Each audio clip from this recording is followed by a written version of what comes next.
the Embodiment Podcast. This show is for you if you see the body as more than a brain taxi. It's for people interested in coming home to the body as a holistic aspect of who we are and how we live. Episodes contain practical tips, exercises you can take away, and interviews with specialists from around the world. I'm your host for today. I'm Allison Lindsay. So on the show today, we have Dr. Gemma Beckley of the Meditation Trust. Gemma is a clinical psychologist and independent Transcendental Meditation teacher. The Meditation Trust is a registered charity and has as its mission to make Transcendental Meditation accessible and affordable for all, especially those in recovery from addiction and trauma, which are particular areas of interest for Gemma. So Gemma, it's lovely to have you on the podcast today. Thank you very much for joining us. Thank you for having me. I think you're going to be speaking at the Embodiment conference coming up in later on in the year. So this is really a chance for people to get to know you in a little bit more depth and to find out a bit more about your background. Just a bit of a sneak preview, I guess, before coming into the actual podcast itself. So I'm really happy that you're able to join us today. How are you today? I'm very well, thank you. Good. Great. So I thought perhaps we could start off just, I guess, with a bit of background. So how did you get into Transcendental Meditation? You know, what's really brought you to this and what's been important about it for you personally? Yeah, well, I have a probably slightly unusual story in that I was introduced to Transcendental Meditation when I was 6 years old. That's not most people's route to finding this technique. But what had happened was my father had discovered TM a couple of years previous to that. And the way he came upon it was because he was suffering from anxiety and depression. And he was on lots of prescription tablets from the doctor. And he always says how he went along and to his GP one day and was told he was addicted to his medication.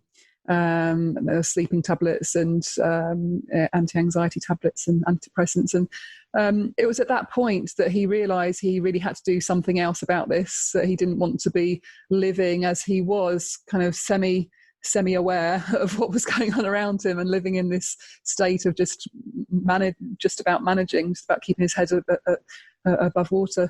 So he'd heard a conversation. He'd overheard some people talking about TM previously. He recalled that conversation and so decided to look into it. He went on and learnt.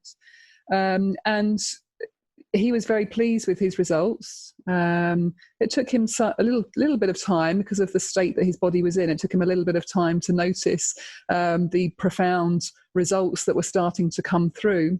But after some months, he suddenly realised he'd forgotten to take his medication. Not that we recommend that, but he'd forgotten to. He just hadn't realised that those tablets that were supporting him, he hadn't needed any longer, and his alcohol consumption reduced. He'd stopped smoking, and there's all sorts of dramatic results going on. So, in any case, within a couple of years, he introduced or suggested the rest of the family go along and learn. So I went along with my sisters and my mum to a residential place where they were running courses. And I learnt, and I learnt the children's technique. Children can learn from the age of 6, so I learnt at the earliest possible age. And it's a slightly different technique to the adult technique, which you can learn when you're 10. So I learnt that technique and did my twice a day practice, probably sporadically. This is one reason why I have an interest in getting TM into the education system, because I really believe if I'd had that as part of my normal system, my everyday system, where all my peers were practicing this technique, it would become the normal, and it wouldn't be down to the parents and the family members to encourage the child to practice. Anyhow, I sort of dipped in and out. And by the time I was 10, actually, my father had trained to become a teacher. It culminated in about 9 months in residence in total after many years of practice. And so by the time I was 10 and able to learn the adult technique, he was able to teach me. He was teaching for Maharishi Mahesh Yogi's organisation on behalf of them. In the mid-90s, he left them and became an independent TM teacher, and then founded the Meditation Trust in 1999. But my journey went off on a tangent in terms of, I found myself particularly interested in, probably because of the journey I'd seen my father going on with his mental health problems, and also probably my experience of the school years of academia and the challenges of the stress that brings upon, and probably my genetic tendency for anxiety and depression. I found myself curious about mental health and wanting to know what the mainstream was saying about understanding mental health problems, and so took a path into psychology, doing my degree and going on to train as a clinical psychologist with the NHS, and ultimately doing the doctorate.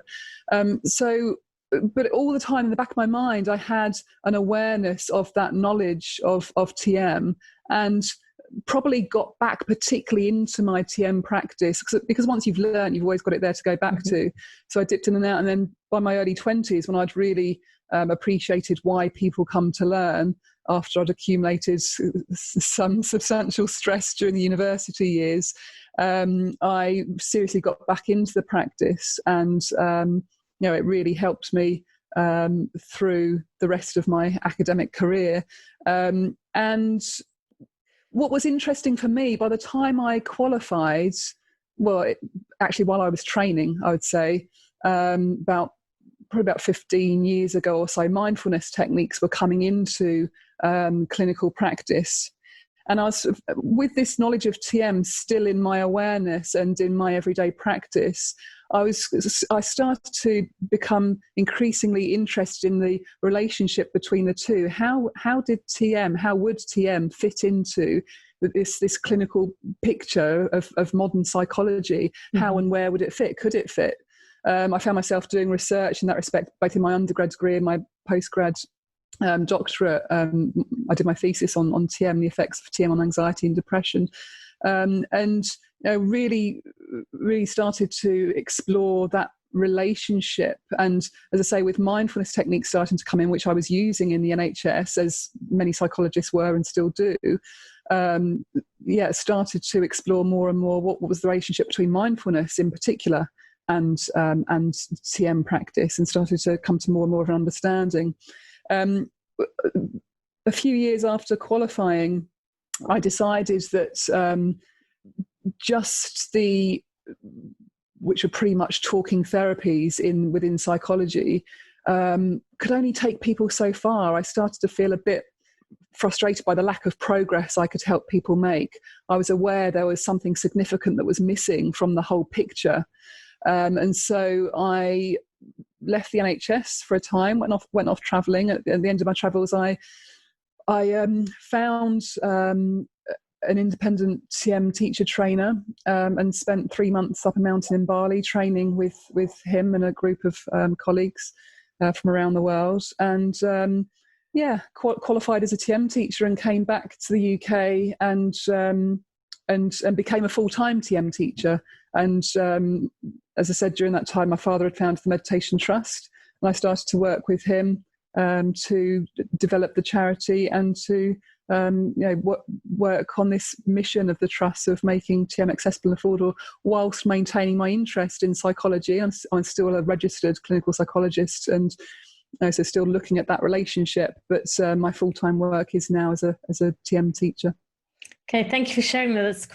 That's quite a story from your father's experience and then going through learning as a child. And I'm fascinated about how you're bringing together, I guess, the psychology, your experience with that, together with your experience with the TM side of things.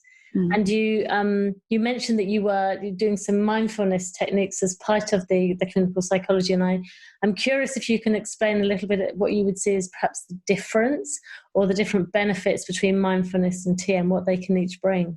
Yeah, and that was something I had to explore quite a bit, because on the surface of things, I often get asked this question when I'm teaching the TM course. When we're talking about the procedure and the practice, so many people now have practiced mindfulness techniques, whether it's at the end of the yoga class or on the online apps and things. And people often want to understand what's the relationship, what's the difference, how they appear on the surface to be similar techniques. But they are in fact quite different. And I've realised that it's a big area of misunderstanding, that so many people think that meditation is just meditation. They just refer to meditation as if it's one thing. And even when in articles and things, people refer to meditation and quote research from all sorts of different techniques, all in one paper, or all in one article. And they are different. They're different processes. They have different outcomes. They have different effects on the brain. And so, but my understanding of this relationship continues to develop, because when I was using mindfulness in the NHS, it was very much used as a technique for encouraging present moment awareness by using, in particular, the breath, sometimes the body, sometimes an object or any activity, but more often than not the breath. And I think that's what what most people, that's the most common way for people to use mindfulness these days, is mindfulness of breath, returning the attention to the breath. Mindfulness of returning the attention to the breath. And that it's for most people, I would say the emphasis is on, as it was when I was working in psychology, of settling the mind, enabling the mind to be more present, calming the mind down. People want to be more mindful, more in the present, and have less turbulence in the mind. And it's used as a way of, like in psychology, we were using it as a way to, it particularly came into psychology as a way of changing our relationship with thoughts. The point being that one of the most common therapies that was being used, probably still is being used, is CBT, cognitive behavioral therapy, where for decades now we've been analysing thoughts. What's your thought? What's your thinking pattern? Where's your thought distortions? Analysing those thoughts. Where psychologists started to realise, actually, when I looked at Jon Kabat-Zinn's work in the States on mindfulness, they realised that actually there was some crucial component about changing our relationship with our thoughts, not just the content of the thought itself. And so that's the way it's predominantly used in psychology. And I think, as I say, the way that people are predominantly using it with these meditation apps now as a way to settle the mind and not get swept away with our thoughts, our feelings, our emotions. And so mindfulness is used as a way of, to some degree, controlling the mind. It's kind of cultivating a certain state of mind. Now, it's not the same degree of controlling as you see in what most people think of as meditation. And the most common idea of meditation is that it's about concentrating or controlling the mind, forcing the mind to be still. You'll have heard these analogies of the monkey minds, and so many people say this when I do introductory talks. They'll say, I've tried to meditate, but my mind's like a monkey mind. It leaps around all over the place, like monkeys in the trees, leaping around from branch to branch. And it's been said in certain traditions that involve concentration or control that, well, what we need to do, the problem with the mind is we're getting swept away by these thoughts and feelings. We're getting caught up in that. We need to catch the monkeys, tie them down, keep them still, control the mind. I think it's useful at this point, before I go any further, to introduce an analogy that comes from the Vedic tradition of India, from where Transcendental Meditation comes, to explain the relationship between different techniques, including mindfulness and TM, and how they work. And very helpfully, a few years ago, there was a couple of researchers that came up with 3 main categories of meditation. Because of all these so many different techniques out there, it's very easy to get confused as to why this technique or that technique, and how do they all relate. And they did put mindfulness into one of these categories. So first, to explain the analogy that's often used for the mind, is it's often been said that the mind is like an ocean. If you think of an ocean, maybe you're standing on a cliff and looking out to sea. What you can see, if it's a stormy day, as it is today, is lots of rough crashing waves on the surface of the ocean. You see lots of activity going on. And you'd quite rightly say, if someone was stood next to you, turn and say, oh, the ocean is really active today. And that's true. Yeah, that's true. You're not making it up.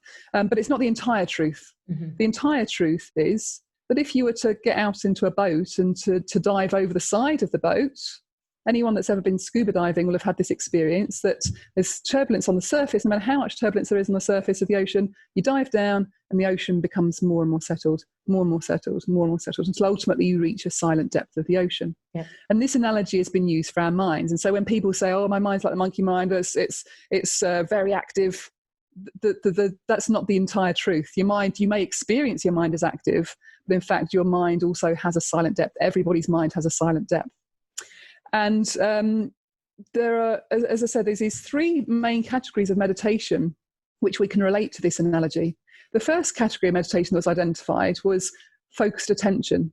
And these are the techniques I was referring to, which most people think of as meditation, where if you look into any magazine or look for any picture of meditation, representing meditation, you'll see people sitting in lotus position, bolt upright, hands and knees, concentration hand mudras. Yeah. Classic. Yeah, absolutely. And so everybody thinks, oh, that's really hard. I've tried to really control my mind. I can't do it.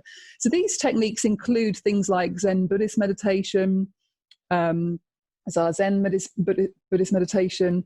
And it involves techniques where we're focusing the mind, trying to keep the mind in one place by regaining control. Like we said, like catching the monkeys in the tree, tying down the monkeys, keeping them still. It's no good the mind's all over the place. We've got to have discipline. We've got to have concentration control.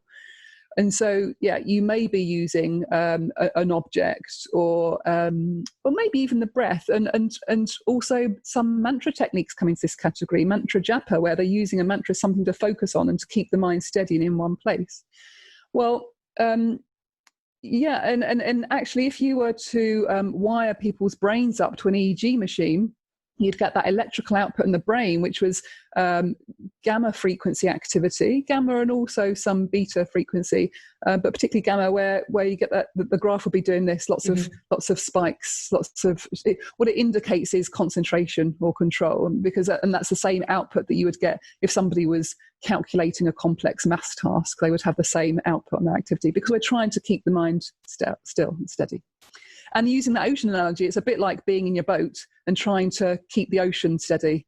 You're in your boat, your boat's bobbing around, and you're trying to control the ocean, which is a big task. It's quite a big task, and fairly impossible. Actually. Yeah.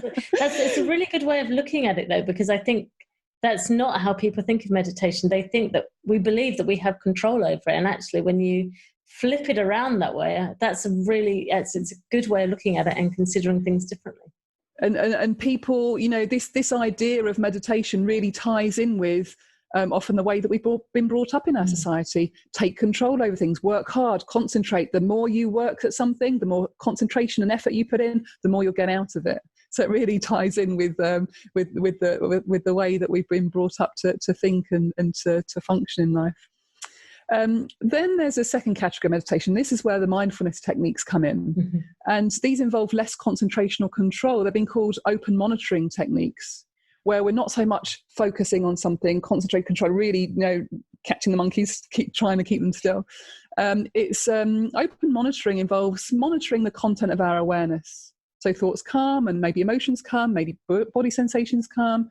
But we use something which is often described as an anchor to present moment awareness, the breath, the body, an object, and activity, to gently bring our attention back to the present moment. When we realize the attention's gone off onto some other thing, mind's wandered off, gently bring it back. Mind wanders off, we gently bring it back. Mind wanders off, we gently bring it back. So this is more the sense of observing the thoughts coming and not holding on to them, just letting them go, that's often talked about. Yeah. So we don't try to control, but when we realise that that's what the mind's doing, that's okay, that's what minds do, let's gently bring it back to the breath. Mind wanders off, there goes the mind, going off in that routine that it does, as it always does, in that typical pattern, we gently bring it back. And this cultivates a certain state of mind. It's cultivating us being more in the present. In other words, so again, whilst there's less concentration or control as in the first category, we're still managing our mind. We're still trying to cultivate a certain state of mind, not get swept away by our thoughts, not to get swept away by emotions, to be able to be more able to bring our attention back to the present. So this is why it's been recommended as particularly effective for things like recurrent depression. It made it into the NICE guidelines for recurrent depression. If someone's prone to a certain spiral of thinking and suddenly find themselves in a deep, dark depression, they can practice their mindfulness techniques. Oh, there goes my mind, off into that spiral again. I can come back, I can bring it back. I have some degree of control. So they can get away from that spiral that they're perhaps tipping down into. Yeah. And it is a way of managing the mind. It's a way of coping with our symptoms and managing our symptoms of anxiety or depression or just turbulence of the state of the mind given the condition of the body. But TM comes quite uniquely into a third category of meditation, and that was called automatic self-transcending. What that means is we transcend or go beyond even the technique itself. In other words, the technique is used as a vehicle, just as a vehicle to allow the mind to go the direction in which it wants to go. So sorry, I'll just reverse a little bit there. In terms of those, I forgot to relate that mindfulness category, the open monitoring, into the to relate it to the ocean analogy. So again, if you have concentration techniques, you're controlling the ocean. If you have the open monitoring techniques, it's more like trying to keep the boat steady amidst all the waves. The waves are crashing around, but we try to just give some attention to managing the turbulence of the boat, keeping the boat steady. Or you could say being on a surfboard or something, learning to surf the waves more smoothly. I like that. and in the EEG measurements of the brain, in those techniques, you have a slightly lower frequency activity. You have a more theta level activity going on, which indicates it's a bit more rested. We're not so focused or concentrated. So in this third category of meditation of automatic self-transcending that I started to explain, TM comes into this category. And in TM, we are using a tool. We're using a mantra. We're not using a mantra as in the first category of meditation. The mantra isn't something to focus on and to stop your thoughts. It's not even used as something to come back to encourage present moment awareness, as in mindfulness. The mantra is, in fact, has another function. The mantra is a vehicle for transcending. So what we mean by that is it's a vehicle for allowing the mind to settle into silence, because people often ask, what do you mean by transcending? They're not quite sure exactly what we mean. What we mean is allowing the mind to settle into silence, from going from that surface level turbulence to take a dive, in other words, diving over the side of the boat, to go to quieter and quieter levels of the mind. And so, in TM, the mantra is just a vehicle. And so we rest our attention on the mantra. We're given a particular sound which has a particular vibrational effect, which was cognized by rishis over thousands of years and passed down through our tradition. It has a particular effect, a particular resonance, which makes it effective for transcending. And it allows that, and we use the words allowing the mind to settle into silence, because it doesn't require any concentration or control, if you think about it, to allow the mind to go in the direction in which it wants to go. Because that silent level of the mind is consciousness, pure consciousness, that silent, unbounded level of the mind, which in its natural state, as the yoga tradition tells us, its qualities are Satchitananda, eternal bliss consciousness. There is absolute fulfillment within. That silent level of the mind is a blissful state, and the mind will naturally get drawn in that direction of those quieter levels. The mind will go to whatever is most charming, and the reason why our attention is kept outwards in our everyday life is because the mind is searching for something out externally. It's jumping from thing to thing, and what's it ultimately searching for? Of every activity, every relationship or job or everything that we do in life, and every external thing that we're searching for, is the mind's search for fulfillment. And what we start to realize as the years go by is that fulfillment is not found from some external circumstance, some external situation. The fulfillment comes from within. Mm-hmm. And so when we start to turn our attention inwards and have an effective technique for allowing the mind to settle into silence, the mind gets drawn in that direction, very effortlessly settles into silence. And when we measure the brain in this category of meditation, we see a very unique brainwave activity, which shows a fourth state of consciousness which occurs as we transcend. A fourth state of consciousness has been called Transcendental Consciousness.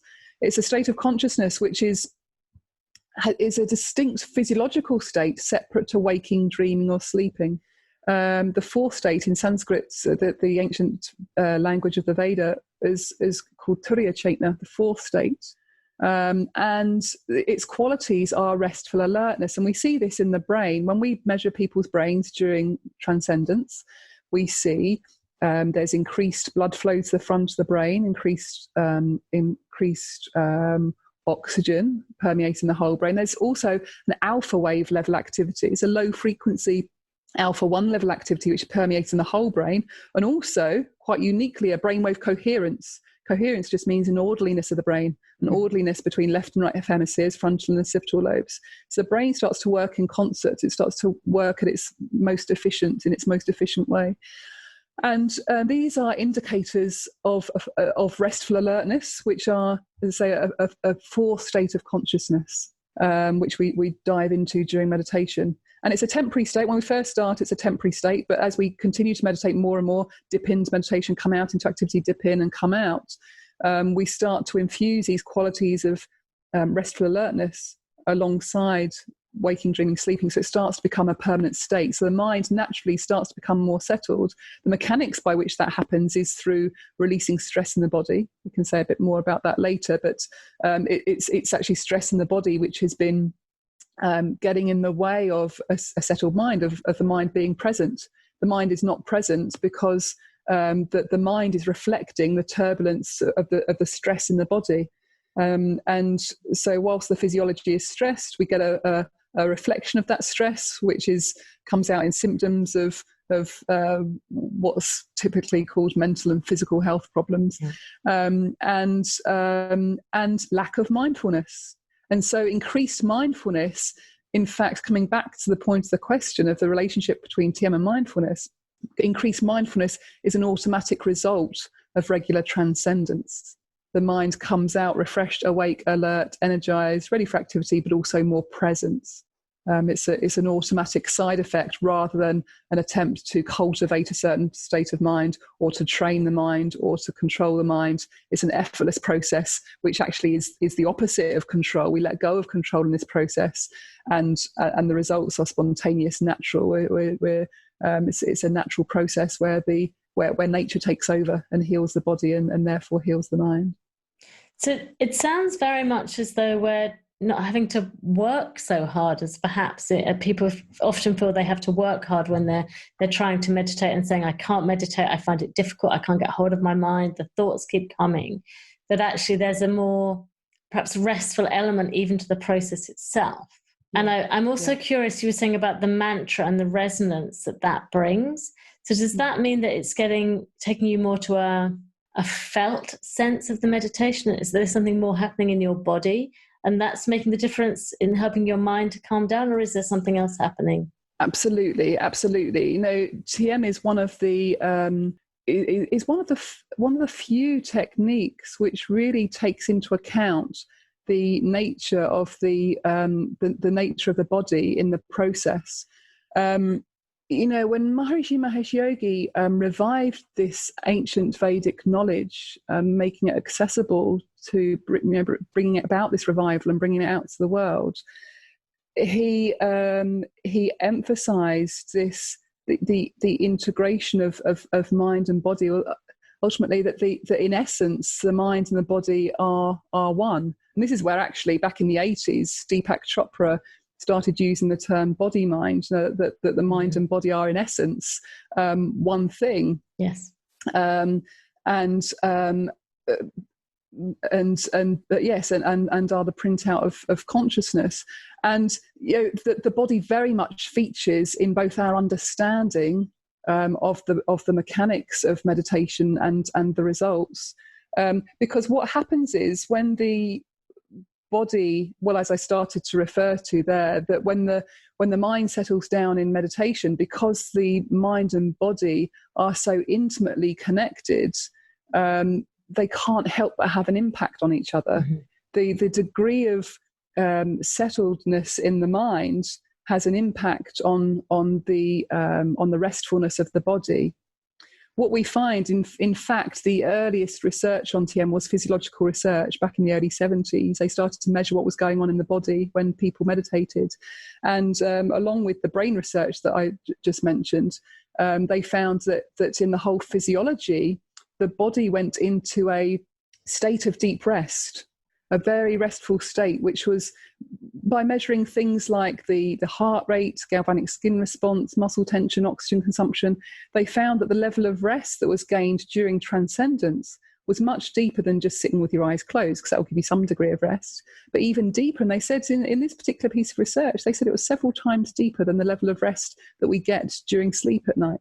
Wow. So a profound deep level of rest, and bringing deep rest to the body is what allows the body to start to let go of the stress that it's been accumulating. Now, it's important actually just to clarify this concept of stress, because we use that word stress so much these days, and it's used in all sorts of different ways. Just to point out, of course, that stress isn't a situation or an event that happens. Stress isn't something that happens to us. So many people say, oh, that was stressful. This thing is stressful. This thing is causing my stress in the workplace, this kind of thing.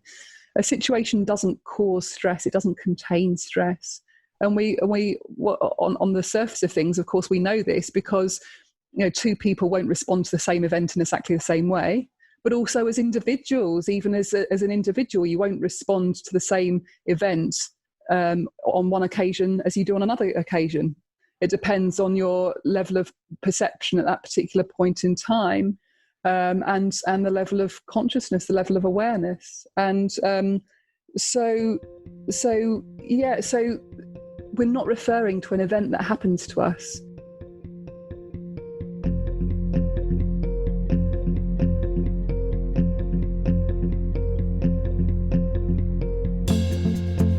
Quick break from the interview to tell you about our shop and a deal we've got on there, and also about some events that are coming up.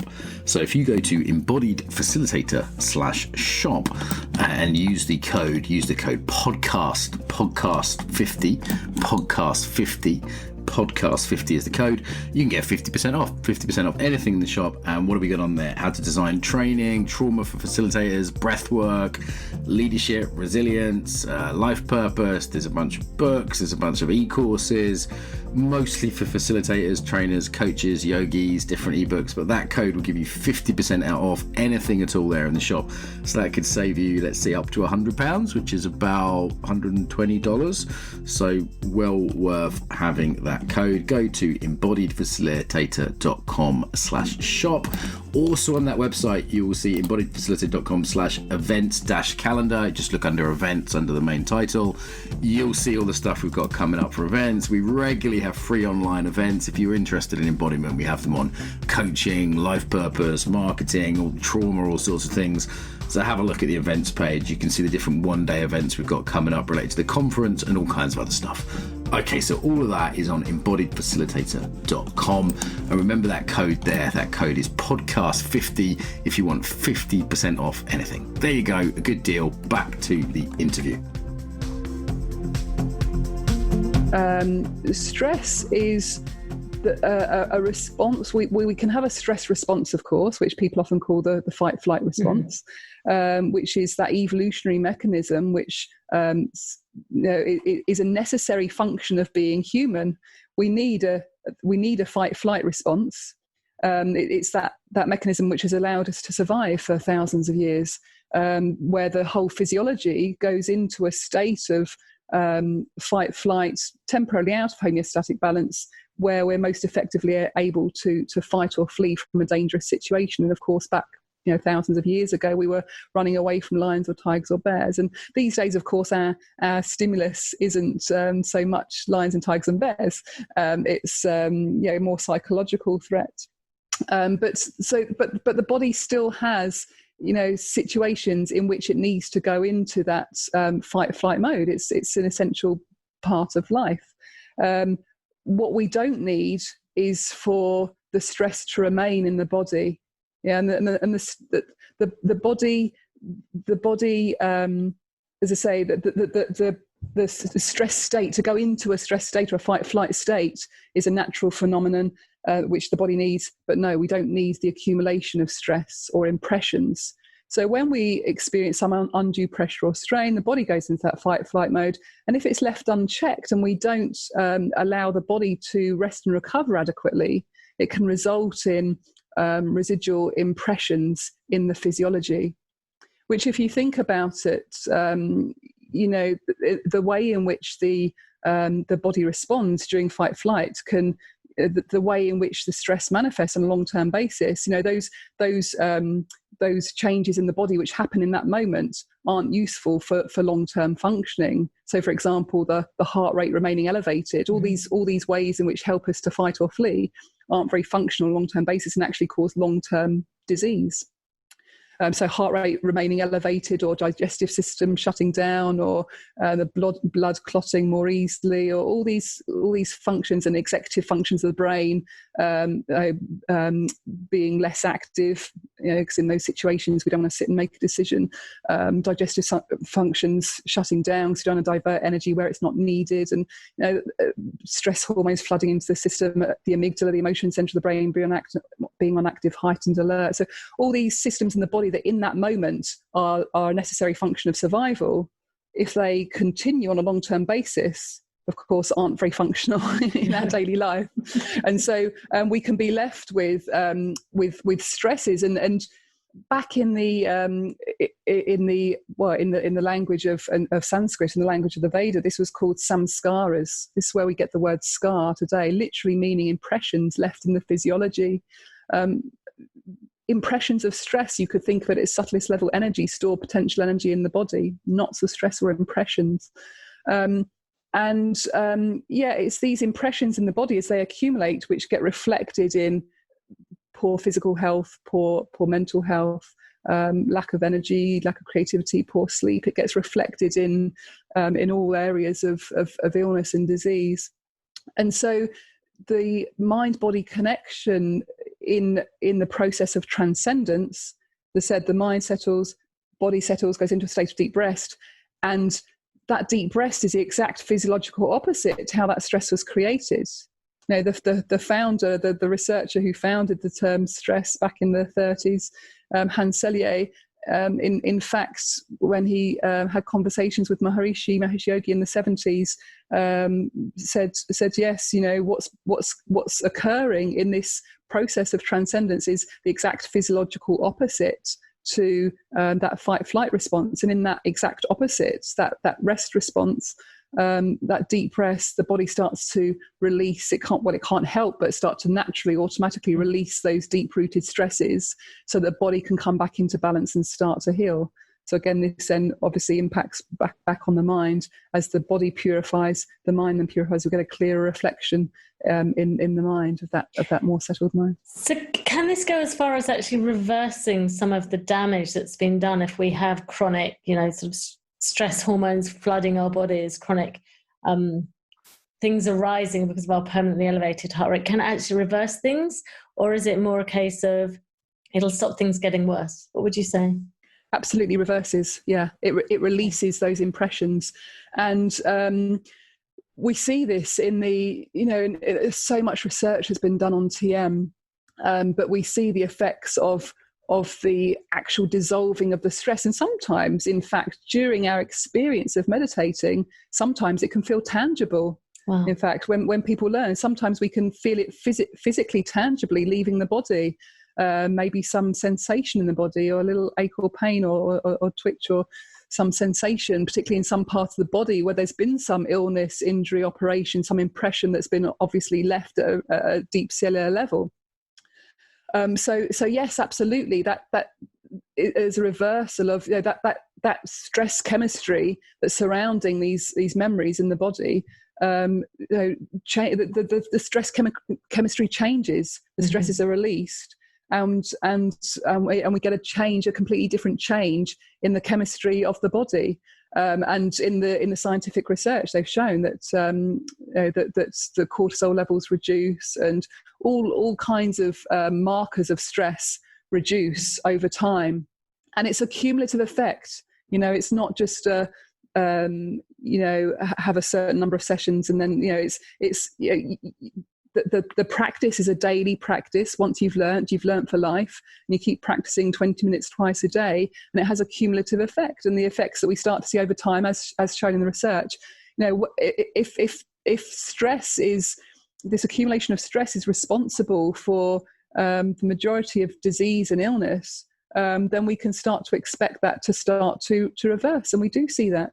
The research has shown things like in physical health, a normalizing of blood pressure, not necessarily lowering. If your blood pressure is already low, it'll increase and go back to normal levels. So normalizing of blood pressure, normalizing of weight, lowering cholesterol, all sorts of, and it's been shown to be effective in heart health and all categories of disease. In fact, one of the most well-known studies done some time ago was an American health insurance company who measured people who were practicing TM against people who weren't practicing TM, and looked across all categories of disease to find there was less hospital admissions, less operations, less consultations with doctors and things. So, it's anything which stress affects, TM will affect. The practice of TM will affect, because we're dissolving stress. What we're essentially doing is awakening the body's natural ability to start to self-heal.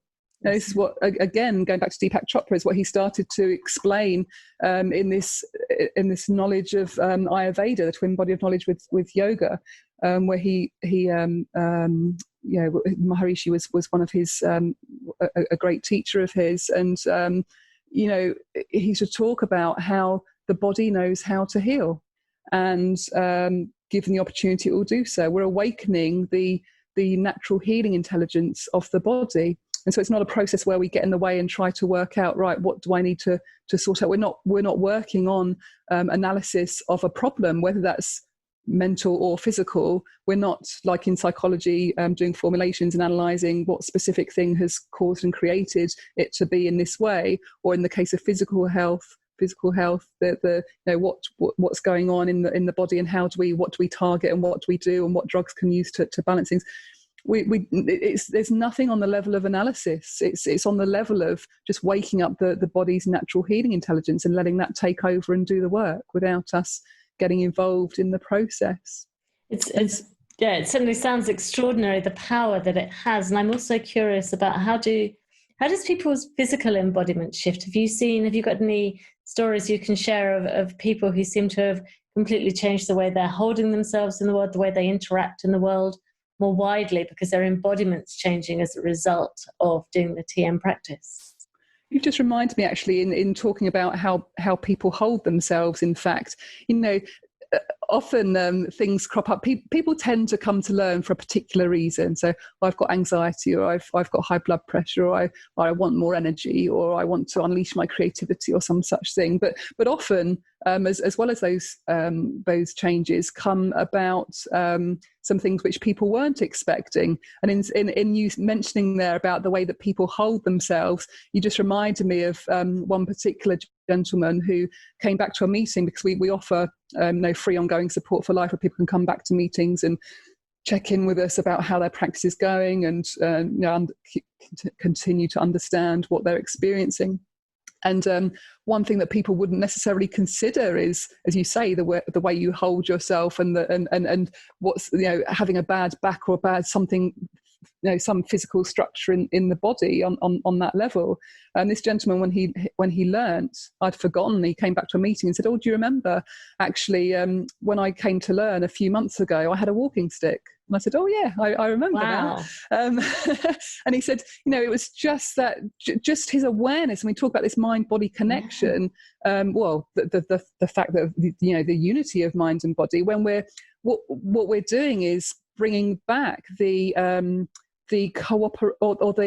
communication between mind and body. That flow of communication has been interfered with by the stress in the body. So as we dissolve stress, communication increases naturally, without any effort or purpose. Yes, there are lots of amazing techniques and different things that we can do on all levels in all sorts of ways to address specific problems.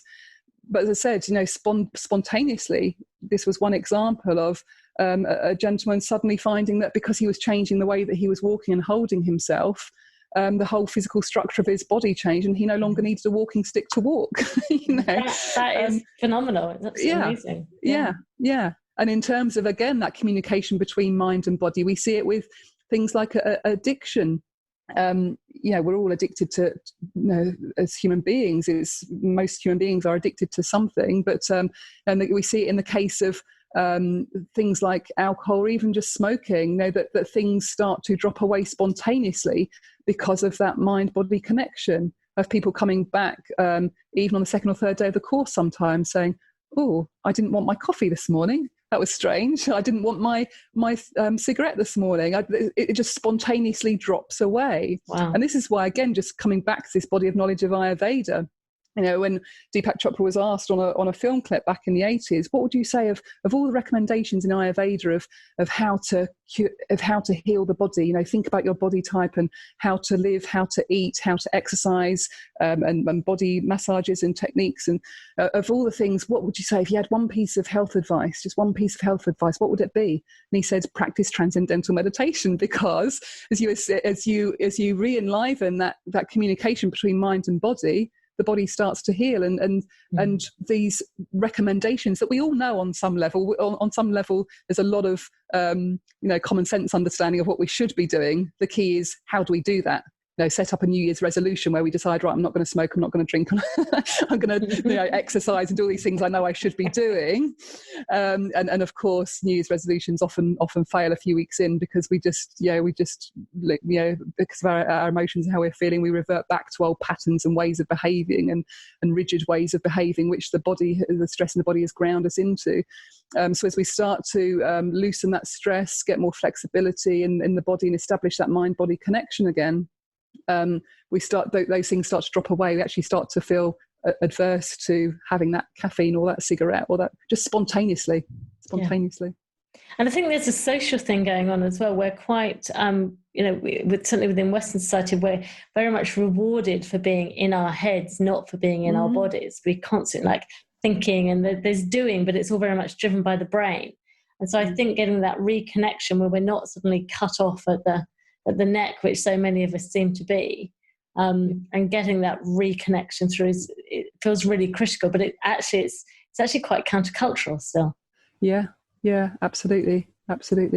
And as I say, the great thing with TM is it becomes spontaneous to re-establish that connection without any effort or strain. It's spontaneous, and we haven't lost it. It's just a case of remembering, a case of re-enlivening that intelligence. Yeah. You mentioned earlier on, Gemma, about the research that you did as part of both of all of your studies into TM and anxiety and depression. I'd love for you to share a little bit with us about what you found, if there's anything that might be useful for people to be aware of. Well, my earliest research, that's quite some years ago now, but it was on occupational stress, and that really did support the findings that had already been established about how, in fact, relating to some of the benefits we've already talked about, how if you put that in a workplace setting, it's a very useful skill for the workforce to have. One is, obviously, if we're improving health and well-being, then we have less absenteeism. We also become more productive, more efficient at our work. And again, thinking about how stress affects our ability to function, it affects the executive functions of the brain. And so we can't think so clearly, we lose that clarity, we can't make decisions so easily, we lose our creativity. As we dissolve stress, all of that comes back. And so we become more productive in the workforce. And also relationships within the workforce are important. Relationships start to improve spontaneously as we come out of meditation more calm, more rested. We have more time, more patience, more tolerance with colleagues and family and everybody around us. And so these were the kinds of effects that I saw in a workplace where they had some of the workforce were practicing TM, some weren't. And it was looking at measures, looking at the difference between those, and there was things like, say, decreased absenteeism, increased job satisfaction, improved relationships with co-workers and colleagues and things, all those kinds of things you'd expect, and able to being more productive and more creative in their work, all things that are important in the workplace. When I did my doctorate, I went on to, as I mentioned, look at the effects of TM on anxiety, depression and well-being. And that was interesting.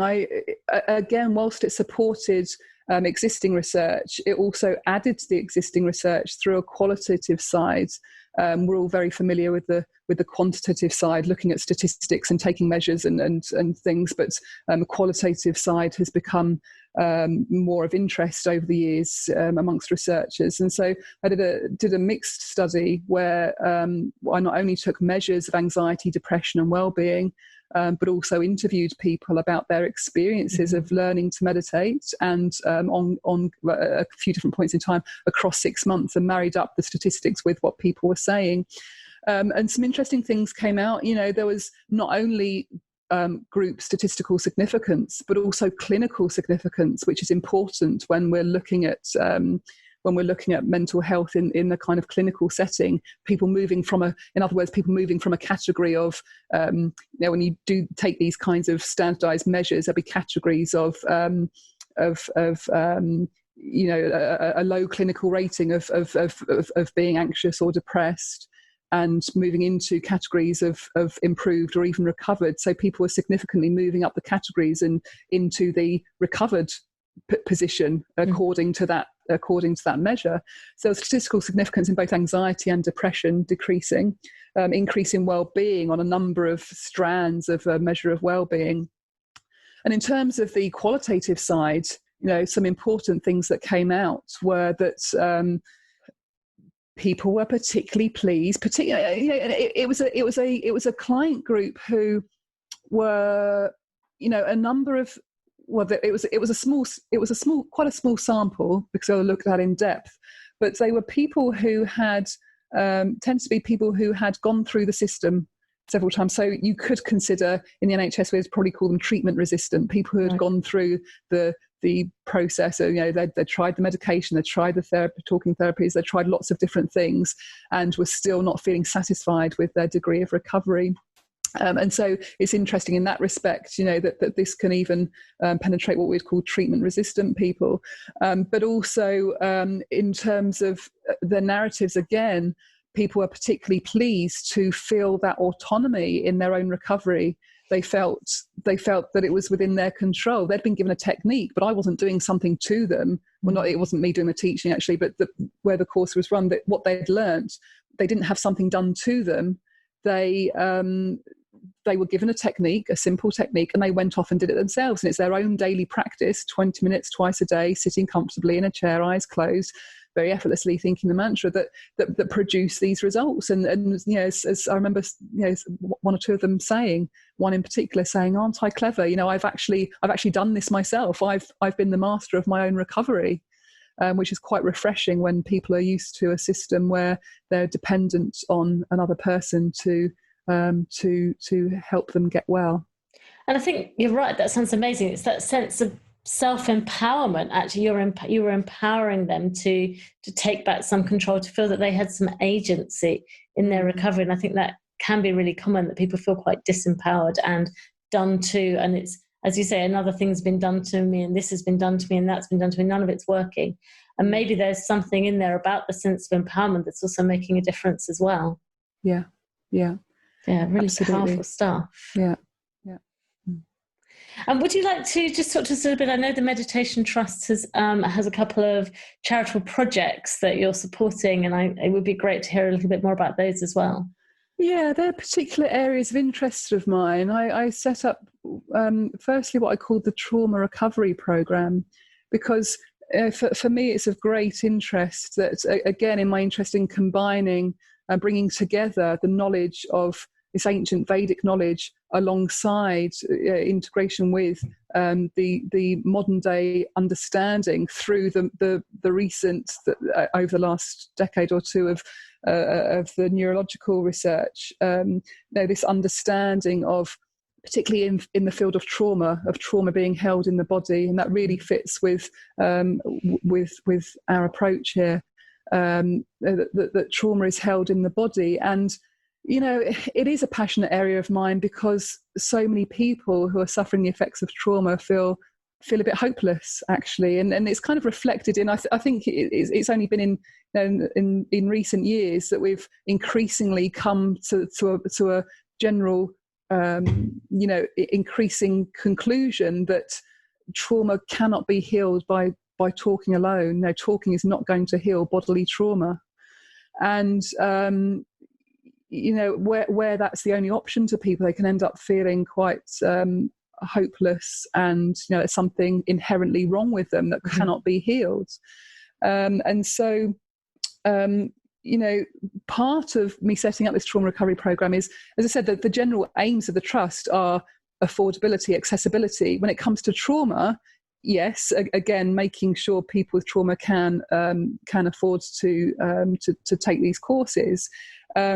And it may be that there's financial issues, particularly where people are unable to work in the most complex cases, but also accessibility in terms of, can people come and sit in a room with other people? Because the courses, there is a one-to-one instruction, but there's also some group instruction which actually enhances the experience over 3 or 4 days.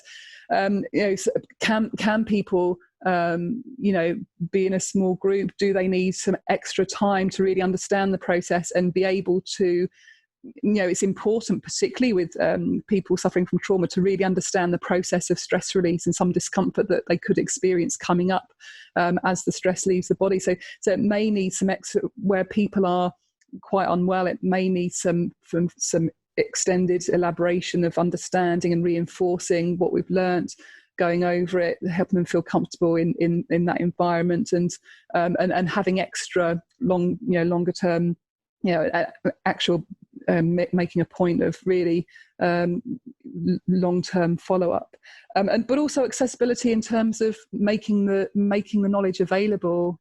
That's why I'm keen to be interviewed and talk to as many people as possible, to get the message out there to people that are suffering and think there's actually no hope, to get the message out there. There's no problem with your mind. You're not mad, you're not crazy. There's not a problem with your mind. It's just reflecting. The symptoms in your mind are just reflecting what's going on in the body. The body can let go of that stress. The body knows how to heal. Nature knows how to heal. So we can just the simple technique to just allow that mechanism to kick in. And it really is, we know about the neuroplasticity of the brain. We know that the body can heal itself. And so, so the trauma recovery program is about getting that message out there, getting it widespread, making it accessible, affordable for everybody, particularly in that category of that group of people. And is that for anybody to join, or can you kind of self-nominate to join, or is it specific groups that you're working with? Yeah, I mean, there are plenty of people who have been given a diagnosis of PTSD, or would say they're suffering from the effects of trauma, which actually is quite a large number, quite a large percentage of the population would say they are suffering from effects of trauma. Plenty of people would feel able to actually come on a public course like anybody else.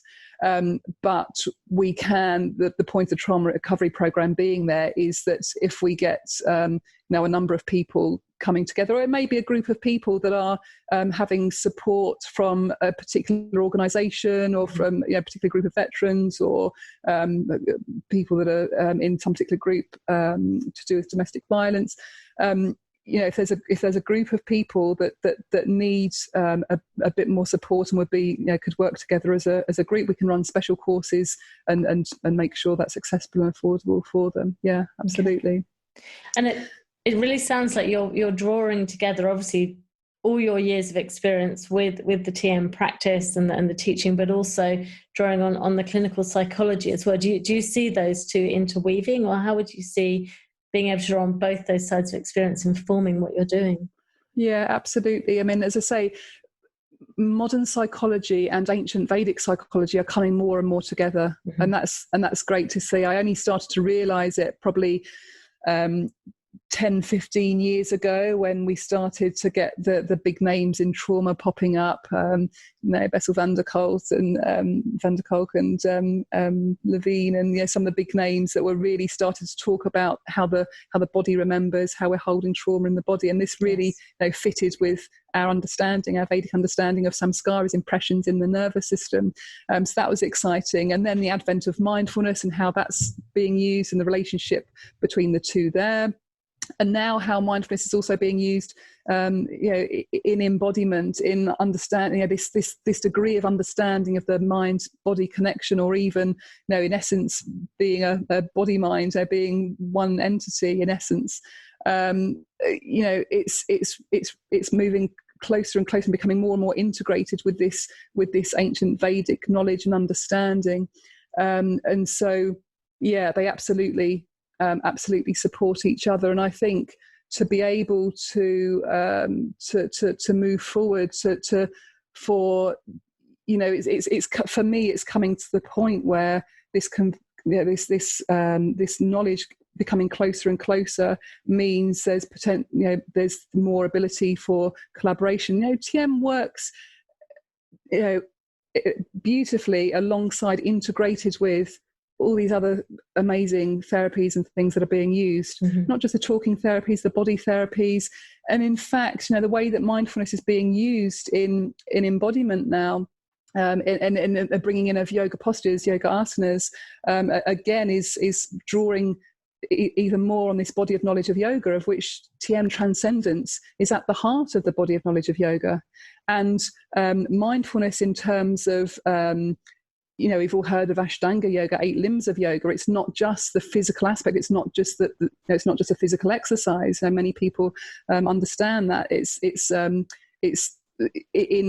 the body of knowledge of yoga, asana and pranayama, the physical stretching mindfully, and pranayama are 2 aspects of pratyahara, withdrawal of attention from the senses, a preparation for transcendence. And so they're all part of the same body of knowledge. And so using mindfulness in this way, in mindfully stretching, mindfully, mindful breathing with pranayama, mindfulness of the body with yoga postures, they are a lead into the heart of yoga, dhyan, dhyan, samadhi, the mind settling into silence. And that is the process of TM. So it's all, the knowledge is all converging beautifully. It really is extraordinary hearing, as you say, all the different threads finally beginning to come together. I think for so long it's felt as if there's sort of a piece of knowledge over here and something else here and something there. And the way you describe it, it really does sound like it's coming together in the most amazing way. Very powerful. Yeah. So if people want to start a practice, want to think about doing this for themselves, Gemma, what would you say is the way forwards for them? Well, although TM is a very simple, effortless practice, as we touched on earlier, the only difficulty really comes with shifting our understanding, really getting a good understanding, because of our ideology, how we've been brought up about this idea of concentration, keeping control of things. The simplicity of it leads to common misunderstanding and misinterpretation. And so it does require a delicate process of teaching to ensure correct practice in the first instance and ongoing over time, the understanding of experiences. And so there are many aspects to the teaching, which is not just receiving a mantra. I said we use particular mantras or sounds.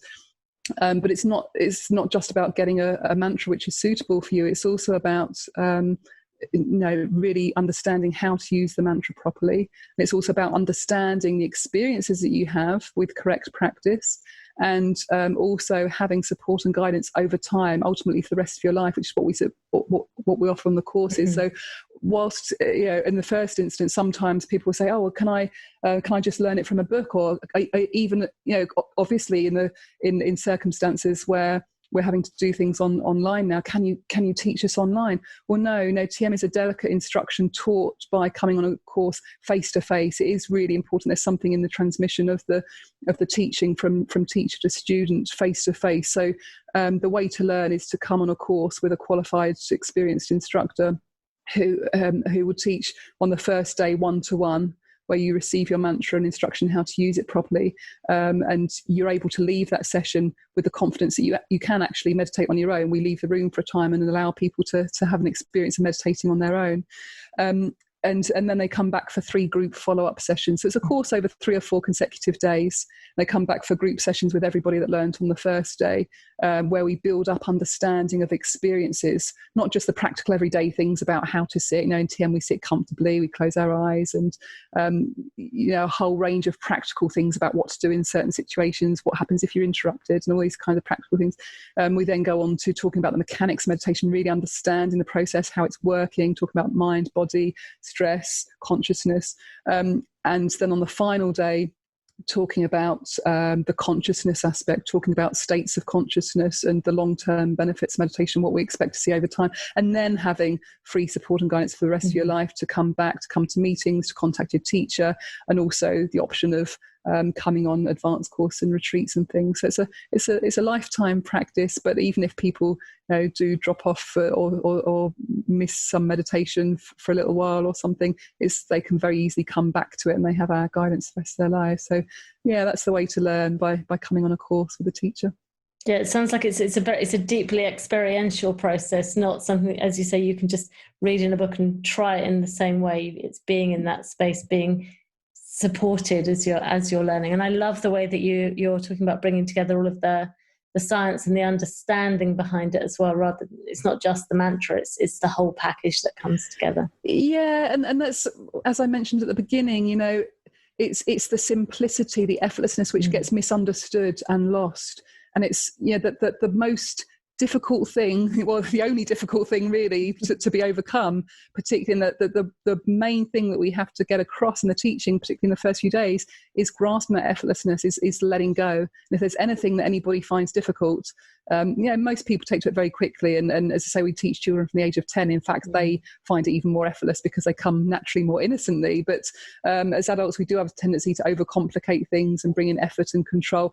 And even when we do grasp that in the first few days, but then we can, with all the other knowledge and information as we leave the course and go off into activity, all the other knowledge and information about other practices and how and controlling things in our lives, we can easily lose some understanding or get some misunderstanding from an experience. So yeah, really important to keep coming back and having our understanding corrected and kept on track. Yeah, brilliant. And I guess one sort of last question really is around what would be your vision for the future? Where do you want to see TM going, finding its place in society today, maybe in the times that we're in today? Where do you feel it's beneficial for people? TM is such a universal process that, as we said, as stress dissolves and consciousness automatically expands alongside that, and we start to have complete integration of life, that there's no area of life that can't be untouched by this process. And TM has been used, over the years. It's been used in schools and in prisons and in all sorts of academic institutions and different environments. But there's still a way to go. There's still a way to go, because as I say, it can really, it really should be the foundations of all the other work that we're doing. Transcendence works on a different level, and so it means that it works in a very, as I mentioned earlier, a very integrated way alongside other things. It's a bit like, actually, it may be interesting to just quote an analogy of Maharishi's, which was that TM is a bit like watering the root of a tree. If you have a tree and its leaves start to get a bit, pale or, tarnished, or some flowers are wilting, or you don't go and polish the leaves and trim, do all different things. You can work on that level, but the most powerful way to really get ultimately overall healing and replenishment of that tree is to water the root. And he explained that transcendence is a bit like watering the root. And if we can work on that level alongside all the other things that are being done, the talking therapies and the embodiment work and all the all the other work that's being done on the level of, which is more on the level of the problem, the two, TM is the ultimate foundation for all that other work, and really enhances all that other great work that's being done. And so, yeah, I'd love to see it more integrated more into schools, into just increase awareness in the trauma field, in the field of addiction, where it's really powerful in overcoming addiction, letting go of those habits of behaviours as we start to find fulfilment from within. There's lots of work to be done still, and lots of integration still to be done. Yeah, lots of scope for yourself and the Meditation Trust going forward. Absolutely. Where can people find you online if they want to find out more? Our website's meditationtrust.com. And on our website, we have there's a free downloadable ebook, where people can read more. Lots of information on the website as well. We've got a YouTube channel as well, and some of those films are linked onto our website too. So lots of information there. And we advertise also that there are free talks that you can come along to and find out more. You can give us a call and find out more, contact our office and get more free information. And ultimately, if you choose to sign up to a course and come along and start on that journey with us. So yeah, meditationtrust.com. Fantastic. And any last thoughts or comments you wanted to share with people, Gemma, today? Yeah, it really just in summary, I suppose, to say that that this meditation really does bring about a understanding of the body in the process, in the whole process. And yeah, it's a powerful process, and anybody can practice it. There's no restriction on age or religion or belief or flexibility or any kind of change in lifestyle that's required. So it really is there as a healing tool to awaken that healing power from within. So yeah, I'd love for everybody to feel able to come and take that step. Brilliant. Well, Gemma, thank you so much. It's been an absolute pleasure to talk to you today. Oh, and to you. You're very welcome. Fascinating tour around TM and all the things alongside it. So really appreciate that. Thank you. Thank you. You're welcome. Some ways to get more, to give back, and to get more involved. The biggest request that we have would be to share the podcast with your friends, people that you think would really enjoy it. Email it to them, put it on your social media, tell them about it. We would really appreciate that. Equally, if you want to support us financially, you can go to Patreon.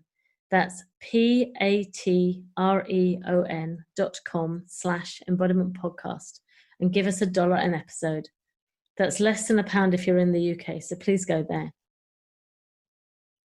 The podcast is hosted on the embodiedfacilitator.com website, although most people listen to it from iTunes.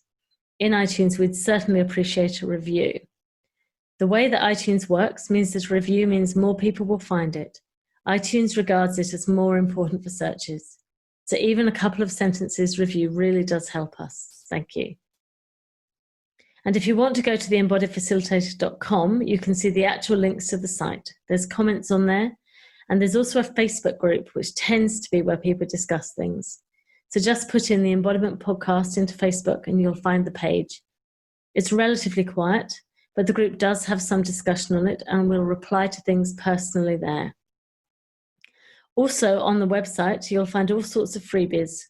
There's free videos, free ebooks, there's ebooks you can buy, and of course, there is our newsletter list. If you want to stay in touch and learn about things like the Embodied Facilitator course, our next Embodied Yoga Principles teacher training, then go to that website and you'll see a little pop-up and you can get the newsletter through there. Okay, so those are the main ones. Tell your friends, pay us some money on Patreon, give us a review on iTunes, send us your email if you want to be on the newsletter list, and get involved on the Facebook page. Pick whichever one works best for you. Thank you.